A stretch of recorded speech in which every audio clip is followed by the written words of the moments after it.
Welcome. In this video, I'm going to explain Unit 2, Lesson 2, the motion of the Sun and the Earth. All the celestial bodies in space are floating and they have the motion, but in this lesson we're going to study the motion of the Earth only. So, Earth have two types of motion. The first motion of the Earth is rotation.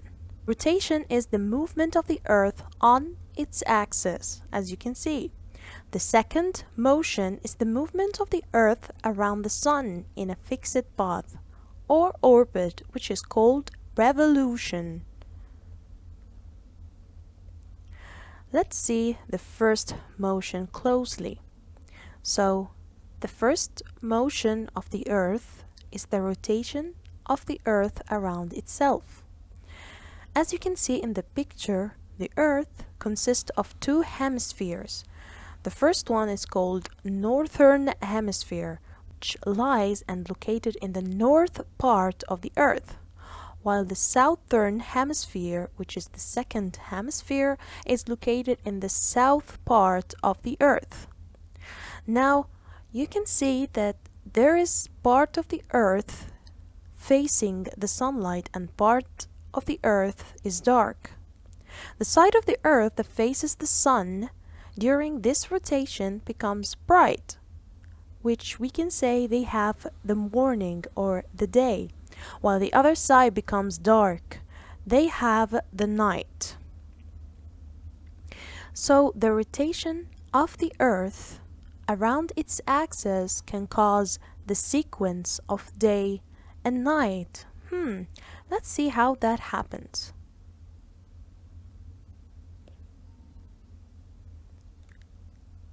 The Earth rotates around itself on an inclined axis, so the axis of the Earth is inclined, and once every 24 hours the Earth completes one rotation around its inclined axis.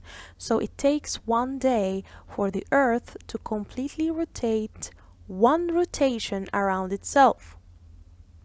Rotation of the Earth around itself with an inclined axis can be shown in this picture. This is the inclined axis. But the hours of the day are not equal to the hours of the night. Why is that? That is because the axis of the Earth is inclined. So, this inclination causes the difference between the hours of the day and the hours of the night.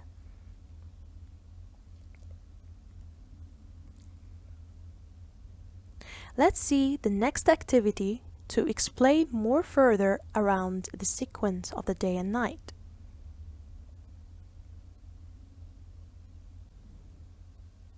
Take a globe and a torch inside a dark room. Assume that the globe as the Earth and the torch as the Sun. Place the globe on the table and throw light of the torch on it as shown in the picture. Half of the globe will be lighted up. The other half will be dark. Now slowly rotate the globe. The half that was dark will be lighted and the half that was lighted will be dark. This shows that only half of the globe which faces the torch gets light and represent the day. The other half faces the darkness, represent the night. In this way, days and nights are formed. Now let's see the second motion of the Earth, which is the revolution of the Earth around the Sun. The Earth revolves around the Sun, not rotates. It said revolves around the Sun once every 365 quarter days, which means 1 year. So the Earth takes about 1 year to complete one revolution around the Sun. This revolution can cause the sequence of 4 seasons: summer, autumn, winter, and spring. But in summer, the hours of the day are longer than the hours of the night, And in winter, the hours of the day are shorter than the hours of the night. This means that the inclined axis of the Earth also can cause the difference between the hours of day and night in different seasons. Last thing to be said in the lesson, that both motions, as you can see in the picture, exist together. The Earth rotation and revolution exist together, not separately. Thank you for watching, and I hope you study well.